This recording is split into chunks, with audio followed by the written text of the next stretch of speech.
เดี๋ยวพวกพี่น้องเด้อบอกซักกันนะผมมาเรียนอันนั้นมาเรียนที่ตลาดเช้าพามูไปเฮ็ดอันนี้เฮ็ดตัวเวลาเส้นเข้าไปแล้วโย่โอ้คักนะเขาไปเห็นหมอกกินแซ่บอยู่นั่นน่ะโอ้คักมาไปเที่ยวไหมฮะมาไปใส่บ่จังสิแวะไปตลาดนู้นนึงย่างรอตลาดนะบ่เนี่ยที่รถจักรมาบ่โอเคโเห็นหมอกกินแซ่บเด้มาซัก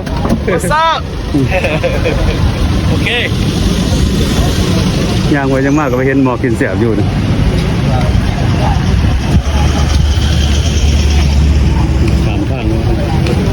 ไปซื้อกล้องมันเป็นกล้องเด้อเป็นนานเป็นไม้ซื้อไม้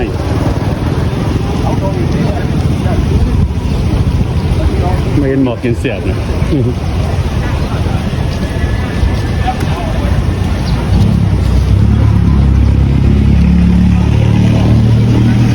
เพิ่นก็คืออยู่แถวนี่แหละหมอกกินเสียบก็อยู่แถวนี่เห็นปั๊บเพิ่งก็จอดรถเลย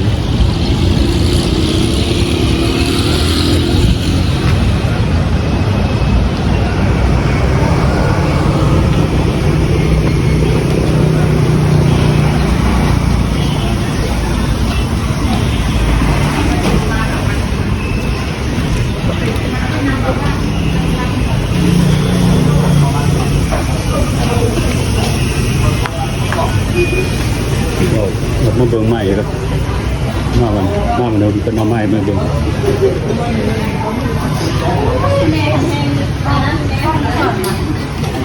ไม่แล้วสบายดีเอากล้องอย่างพวกแบบมันจะว่าไม่เบิ่งตอนนั้นเลื่อนไหนก่อนกล้องมันจอดเหรอบ่ตัวน่ะกล้องอันนั้นกล้องเสียบเลยกล้องเสียบเป็นไม้ฮะไม่ฮะเป็นไม้น้องแต่นี่ดิเป็นแม่นะนี่ดิไม่จะลองมันนั่นตัวแม่นะมันจะมีทางยังบ่หรือมีอันนี้สู้ใส่แล้วนี่เปิดแล้วก็ได้เลยให้ลองแม่มันก็ได้เลยสู้ใส่เลยไหมซุปใส่โทรศัพท์ไปเลย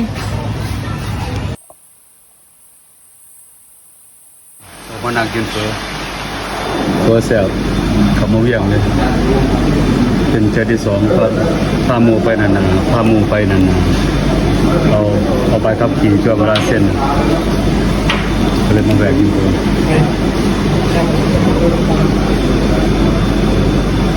เพราะว่าเดี๋ยวมาในเวียงได้เขามาเลย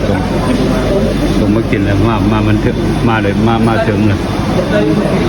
ไอ้สิลาหานนั่นก็เป็นเวลา8:30หานก็หานเพื่อแสบเป็นหานเพื่อแสบแถวได้เพื่อน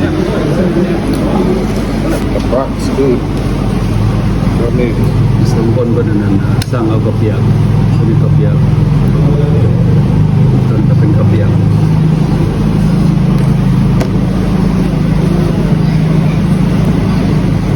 อ๋อเด็ดจริง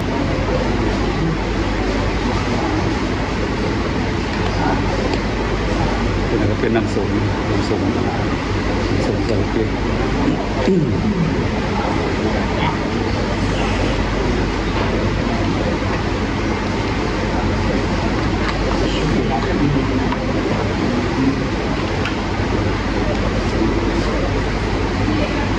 สัตว์ไทยและแคบตัว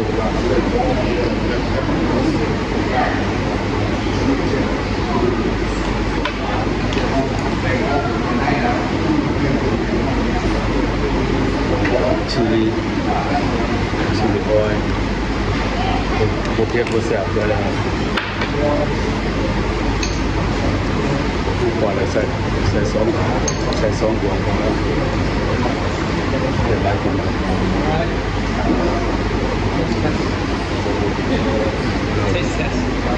ชูเกอร์ใส่น้ำตาล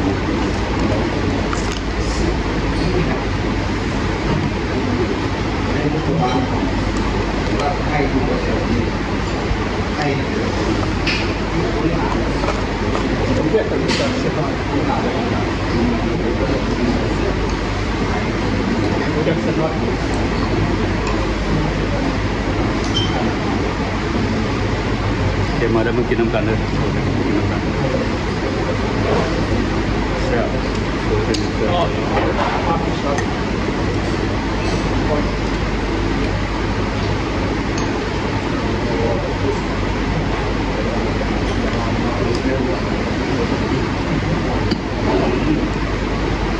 งานของมัน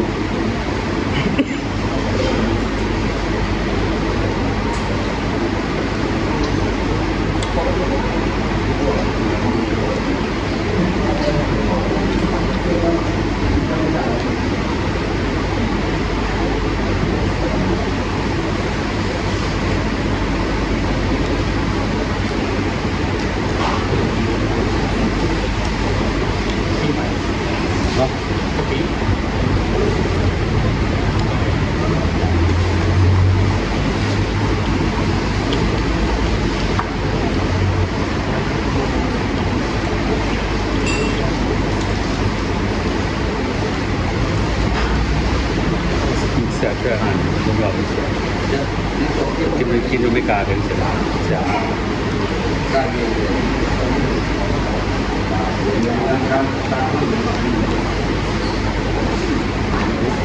บมีการเป็นสโนว์ไปเลย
น้ำมีรั่วขนาดน้ำเยอะดีกว่า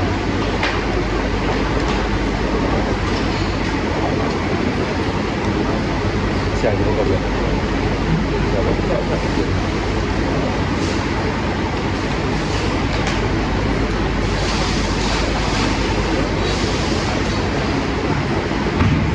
เพราะว่ามันก็สูตรก็จะน้ำอะไรน้ำใด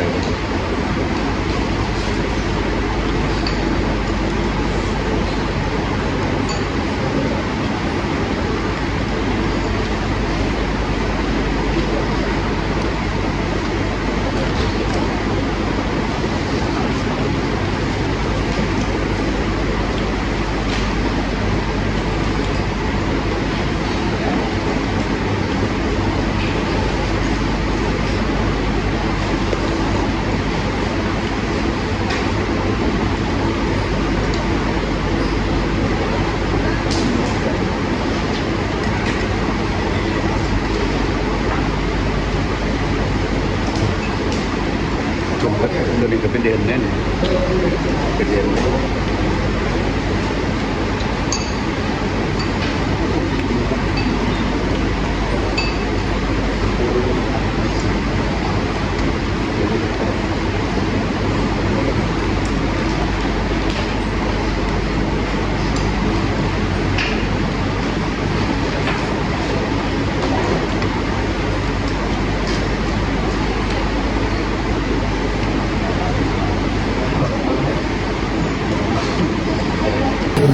เ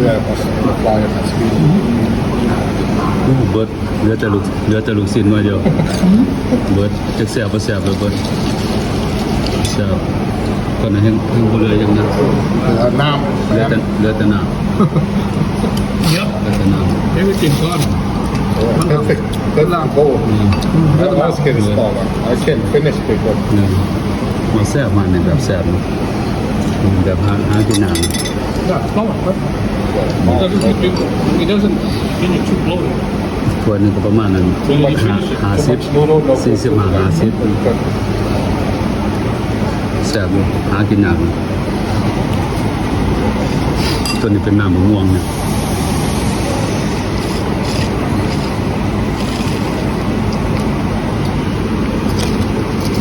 And the garlic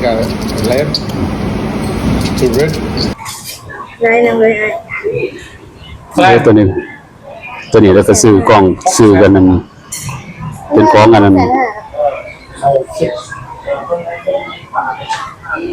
ของฟังเสียงเท่าไหร่น่ะ 650,000 แต่เก่าคือว่าตัวได้400,000 400,000หา อ๋อเห็นแล้วแต่ว่า650,000 Show video. ตัวเว้ย มีตัวนี้แทนกัน Show video, man. Oh, video. มาตัวนั้นว่า400,000หาบ่ได้600,000หาในกล้องแค่สิ นั่นก็ว่า Okay, huh? 600,000 หาแสนได้บ่ Okay. เป็นกล้องเว้ย หัวหน้าเขาลงเบิ่ง Okay, no. ดูเขาจะเอาหลายโพด เอาพวกนี้พวกเศษเศร้าไว้ 600,000ซาวไว้ Okay, no. 600,000ซาวไว้เต็มซาวพัน Okay. 600,000ซาว อันนี้ก็ไม่ขาได้ไม่ขาอย่างนั้นเบิ่งหน้าไม่ขาได้ กล้องเด้อ ซื้อขายกล้อง ถ่ายกล้องแปลงโทรศัพท์คือราคาบริแพง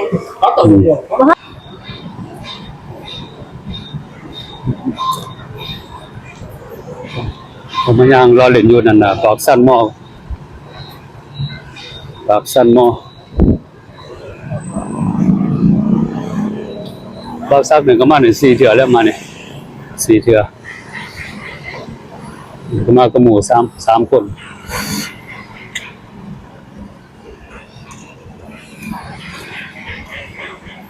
พาเป็นไปเฮ็ดอันบ่เอาไปกับขี่โอ้ไกลเติบเลยขี่จำเป็นอันขี่รถก็ประมาณสิเข้าชั่วโมงหมดแล้วเด้อบ่ไกลเติบขี่รถจักรมาเด้เข้าชั่วโมงว่ะอย่ามาแล้วก็รอเลยมาฮอดแล้วเด้ก็ไปแวะกินเฝอมาเนี่ยตอนนี้ไปซิมเฝออีกแล้วมาเนี่ยเฝอแซ่บเด้ไปหากินในยากนะหากินในยากอยู่บ้านโน้นสาดมันก็มีหลายหาดอยู่อันรสชาติบ่คือกันตัวนี้ก็เฮ็ดแบบคือแบบรสชาติแบบคือแบบอยู่อเมริกาเนี่ยรสชาติมันได้มารอเบิ่งหม้อก็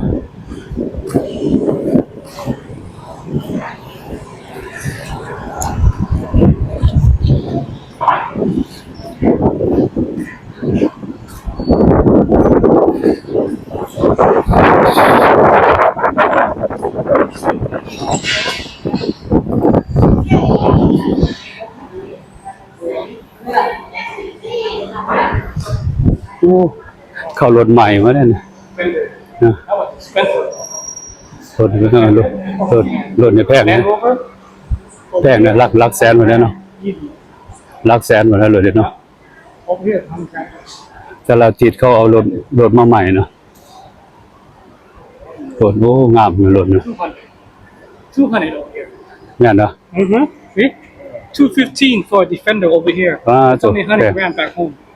Double, also double. Yeah. ประมาณนั้น2 แสนดอล2 แสนดอลลาร์นะ Yeah. 200 grand for a Defender. ประมาณ Look at that. แบบงามเลย This is gas, right? Or electric? อิเล็กทริกงามแล้วรถประมาณ2 แสนดอลลาร์เลย Oh, yeah, all double the price.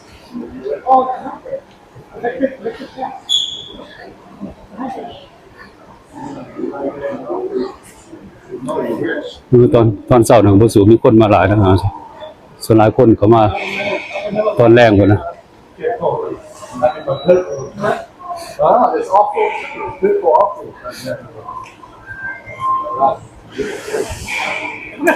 ก็ไปที่มันจะcologne แล้วแต่ expensive to the cologne แล้วก็$200 cologne expensive เนาะซื้อยังมาซื้อยัง what you try to get อย่างนี้เขาหนา yeah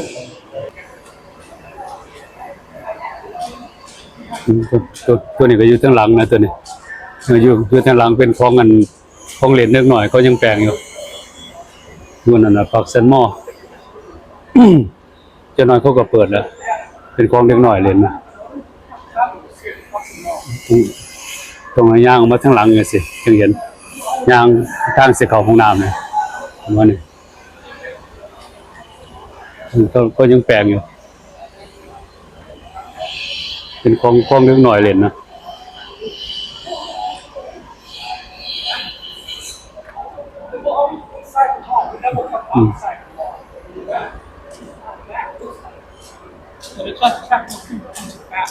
ของเล่นยังหน่อยมีหลายอย่างเลยนะมีหลายแนวครับอยู่ Send you money, man. Aston, where's that business? ตัวนี้มีนั่น Western Union อยู่ที่ไหนไง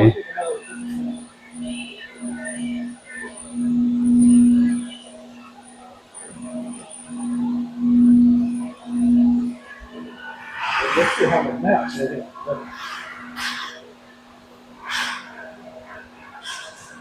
No map.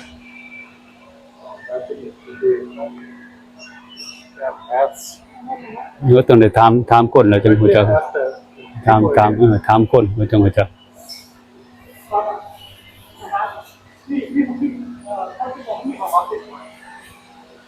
on I say office ถามว่ามองเสาเปิดเสาเนี่ย ว่าไอ้ถามประชาสัมพันธ์บอก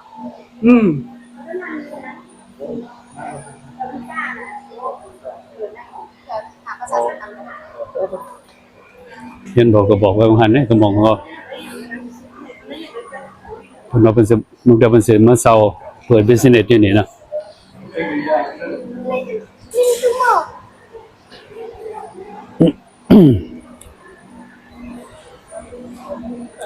อยากมาเปิดบิสเนสอยู่นี่คนมาเบิกมันมาทำสมาทำเขามีห้องให้เซา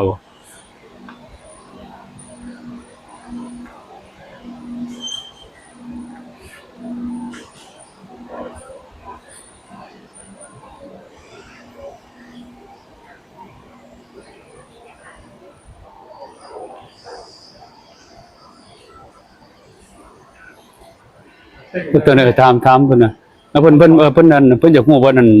เพิ่นอยากมาเซาแบบนั้นน่ะห้องเซาแบบห้องแบบขายของขายเครื่องเฮ็ดจังได๋น่ะเคยติดต่อหอไลน์ เห็นบ่ ถ่ายให้เห็นเลย แดงนี่เด้ลงกับเพิ่นเนี่ยลง วันก็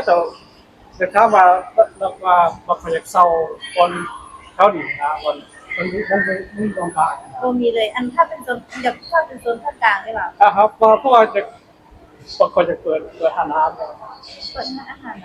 อันอยากได้พื้นที่ประมาณเท่าไหร่ วันใหญ่นะว่าเห็น ไม่ใช่นะเพราะโซนร้านอาหารของอะไร นี่ซับนี่นี่ ใส่ ได้ ใส่น้ ซับนี่ ตรงมีน้ำมันยังเลยเดี๋ยวมัน บ่มีพันธะโซนใส่น้ำเป็นของ ำไม่มีเหรอ โดยเนี่ยยังเหลือแต่โซนทางในแต่ว่าก็เป็นพื้นที่ทางในแล้วโดยอยู่ใกล้ทางนั้นเดี๋ยวไอ้จะถึงไหน มาเท่าไหร่กันบ้างครับถ้าเราสั่งได้หรือเราที่ไหนมา ก็ได้เลยเต็มไปเลย เป็นวันละ โดยถ้าว่าเป็นห้องประมาณนี้นะห้องนี้อยู่ฝั่งนั้นจะยังห้อง หันบ่มีน้ำเนอะ โดยแม่แต่ว่าบริน้ำแต่ว่าก็ใกล้ห้องน้ำลูกค้าบริหารน้ำเองได้เพราะว่าเขาก็สามารถกินน้ำมาได้โดย ครับห้องสนามอยู่ไหน บ่มีโดยแม่ มันก็ยากเลยหมดแขกมากินน้ำก็ยากเลยมันต้องมี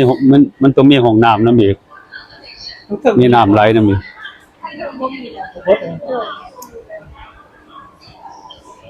โอเคแล้วต้องมีน้ำ โอเคขอบใจแล้วนะ ลูกค้าโดยเขาเหมาะ โอ้ตัวนี้ก็เป็นอาหารพิซซ่านะอิ่มแล้ว Chicken. หนามตัววิดชิคเก้น Chicken. Look good. เป็นกับเมนูอาหารพิซซ่าเขากินเฟือมากๆบางคันเนี่ยอิ่มแล้ว ตัวนี้ก็เป็นเฮือนแบบมันตัวอย่างนะแต่เป็นมันสิออกไปข้างนอกเพิ่นเฮ็ดให้ตัวอย่างให้เบิ่งเด้อนี่แล้วราคาเนี่ยกันบ่ได้เซาเด้อตัวนี้เป็นสื่อเลยนะราคากัน $230,000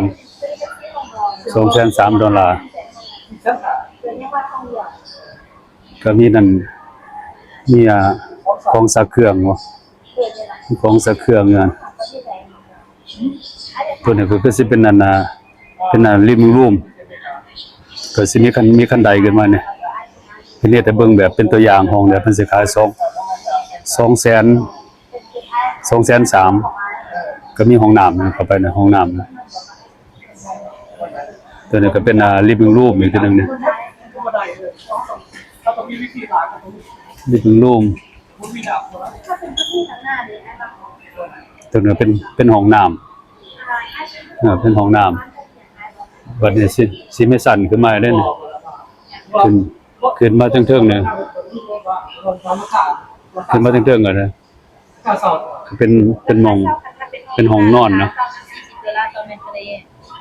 ห้องนอนก็คือสิ2-3ห้องนะห้องนอนนะ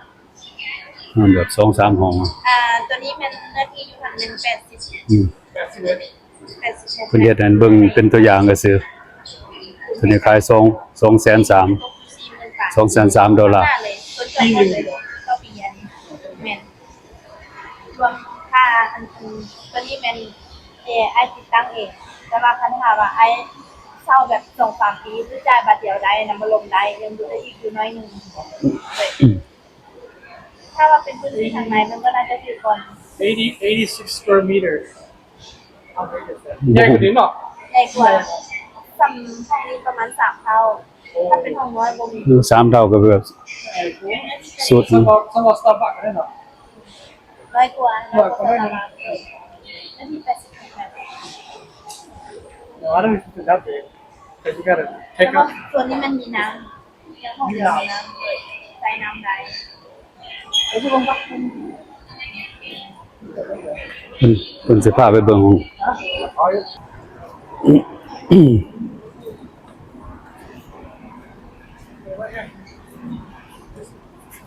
It's a corner lot. Oh, that's the building, is it? Yeah.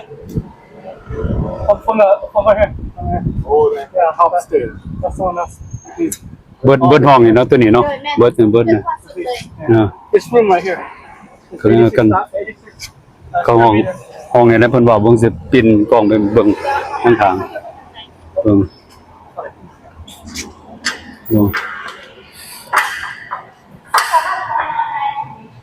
โอ้ก็เป็นห้องจังซี่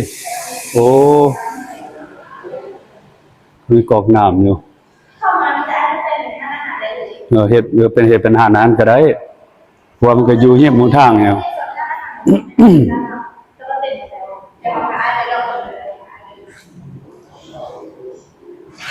ตัวนี้เป็นแบบเลยนะ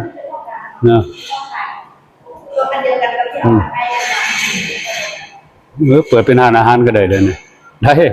เปิดเป็นบาร์ก็ได้เนี่ยเปิดได้ เกิดเลยล่ะตอนนี้มัน2 ห้องนอนกับ3 ห้องนอนก็ห้องนั้นมันยังรับห้องนึง Not good, no. Some of them. เป็น3 ห้องนอนเต็มๆ ตัวนี้มันขายเบิดแล้วตัวนี้โอ้เปิดนั่นน่ะ Some of them. Some of them. One big, one small. มันก็โอเคมันก็ใหญ่เด้อเปิดร้านอาหารก็ได้นะอยู่นั่นอยู่ปากซันหม้อหันออกมาทางนอกเลยนะอยู่ทางหน้าเลยนะโอเคอยู่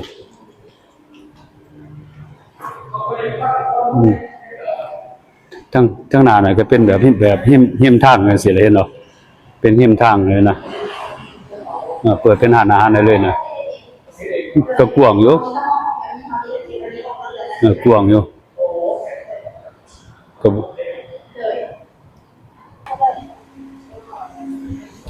ตัวนี้ก็เป็นอยู่ทางหลัง ทางหลังหม้อตัวนี้มันสิถือก็อยู่ทางหน้าเด้มันเป็นอยู่ทางหลังหม้อตัวนี้เพิ่นก็ให้เซาคือกันเพิ่นก็ยังแปลงอยู่นะก็ยังแปลงอยู่ตัวนี้ก็เป็นทางหลังเจ้านี่เป็นทางหลังแล้วนะอันทางหลังสิถือก็อยู่ทางหน้าตัวนี้ก็ขายได้คือกันแต่เปิดดีๆเนี่ยขายได้เบิดเดี๋ยวมันน่ะเป็นทางหลังแถวนี้งานเดินมันเป็นแบบบิสเนสบ่นะแถวนี้เดือนหนึงก็ประมาณเพิ่นเว้าน่ะ2,000 ปลายดอลลาร์เดือน vacuum says half the price เนาะ correct Oh, half the price. yeah มันก็ได้เดียวดีมันก็ได้เดียวดีอยู่มันหันอยู่ทางหน้าน่ะคนสิออกไปหลาย but for the long term I think on the back is good too later people got to start go round People that walk. เนอะก็สิย่างอ้อมรอบเบิ่งคือเก่าว่าได้หม้อคือกัน that's like เพราะว่ามองนั้นก็เพราะว่ามองหันก็สิเป็นนั่นน่ะมองเด็กน้อยเด้ของเด็กน้อยเล่นเขาก็สิเปิดเขายังแปลงอยู่บ่นั่นก็มาทางหลังนี่สิเด้สิเป็นของเด็กน้อยเล่นนั่น there's some stuff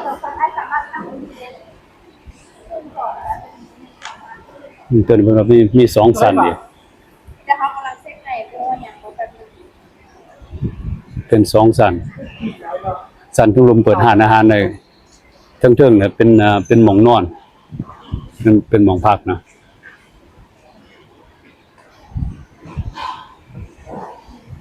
โอ้ก็โอเคเด้เฮ็ดบิสเนสแถวนี้มันได้เลยนะอยู่ในตัวเวียงเลยนะได้แถวนี้ได้นะ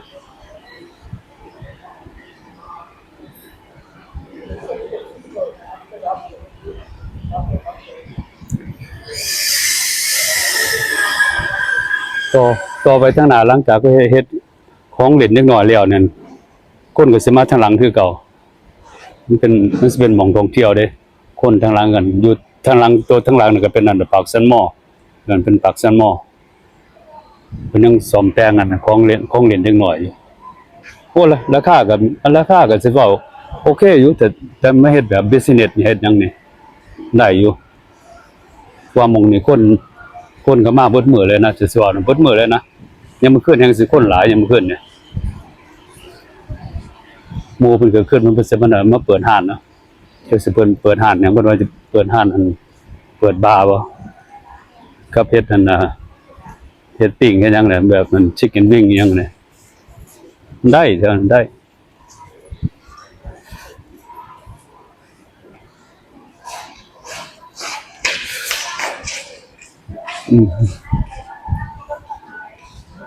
ส่วนก็เป็นห่านเบิดนั่นนะโอเคเอาแค่นี้เด้อพ่อพี่น้องนะเบาซักก็ขอขอบใจหลายๆก็มากับคนหลายก็แซ่บเบาซักนะขอขอบใจหลาย